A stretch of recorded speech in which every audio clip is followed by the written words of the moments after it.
Hello, I'm T, and today I'm going to be taking you through the basics of using Sampler to add samples to your Ableton session and basics of how to tune and assign each sound to keys. So what I'm going to do over here is, in this version of Sampler, I have loaded in a flute tone that I recorded. So that sounds like this. Nope, sorry, wrong track. Make sure you record and enable the track you're actually going to play. Quiet.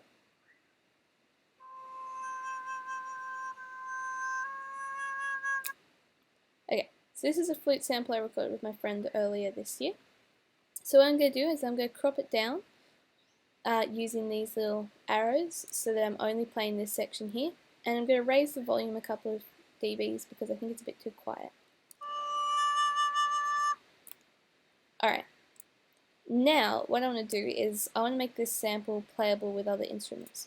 So right now I'm playing the C3 key, and I'm pretty much almost on a C as it is. So this sample actually doesn't need that much tuning. But what you do to tune a sample so it fits into your scale and is playable with other instruments is that you want to insert the tuner plugin after your track. It's an Ableton standard, so hopefully you have that one there.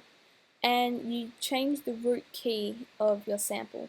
So at the moment mine is basically on C3, as you can see by this little root note here.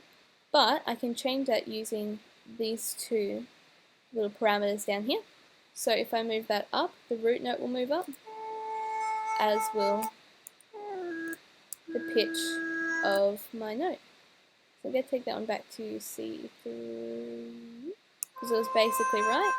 And then I'm just going to detune it a tiny little bit, so it sits a bit more perfectly tuned there. Alright, so that's the basics of how you can tune your note so it's playable with other instruments. The next thing that I'm going to do is how to add sustain to your note. At the moment, what I'm playing sort of just finishes. So what I can do is, this down here is your sustain notes. So you have the sustain which starts and then plays to the end of that sustain area. So I'll show you what that's sort of like.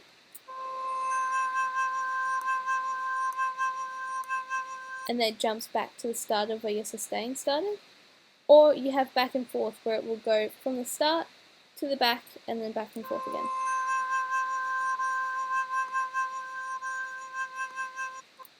And what I'm also going to do there is I'm going to add a bit of a crossfade, because you can hear that sort of click.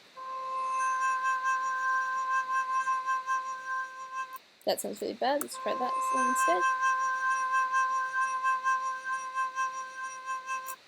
That sounds a bit more accurate, but it's not quite right, but the basic principle is the same. Now, there are a few different things that you can do over here to customize the way your samples interact with your keyboard. So at the moment, whenever I play this, it will play it on whatever key and it will change pitches related to that key. But what you can also do is you can layer samples. So I'm just going to go over to this track over here, where I've layered two samples in. So at the moment, they're both playing under all keys. So whenever I play any of the keys, both samples will trigger. And that will sound like this. This is a combination between a bell and some weird celery sounds that I created. So I forgot to press mute or enable the bell track before. So that's basically, so whenever I play any, the two sounds will play combined. But there are a couple of different things you can do here. You can drag and make a certain track, well, certain sound, only play when you press certain keys. So if I take that to there and there,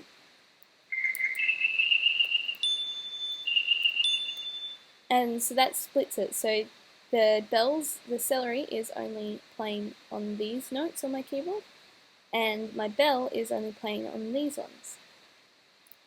Another way you can do this that's easier is if you control click or right click, and then you can choose distribute ranges equally.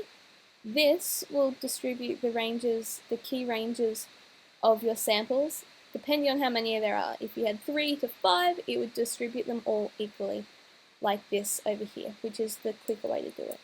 But and then you can customize from there. The other thing that you can do with that is for more percussive sounds, it's general practice to sort of have a certain sound related to each key. So I've loaded in 3 just stock Ableton sort of sample sounds here, and if I play those, you've got the conga, hi-hat, and then a tom, all in different keys, which you can do by sort of cropping down your range with the little crop sort of slider, which is the basic way to do that. That's just basic key mapping. The other thing you can do is velocity mapping, but for this you sort of require to have a multi-sample instrument, which I don't have any to show you, unfortunately.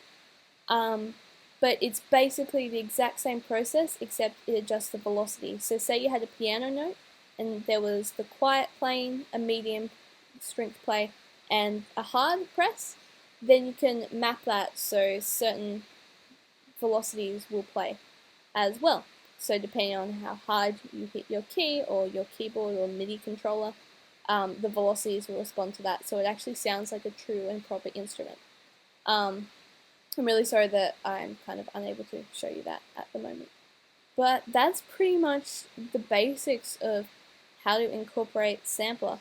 There are a few little other things that you can do with your samples. So to get this little window up here that I've just been showing you with the key rings, that's your zone. So if I click that again, that will remove that. And that's toggling up and down so you can see where your zones are. It also has the abilities to have oscillators and filters and all that fun, awesome stuff. So make sure you go and check out those sort of things as well. Yeah.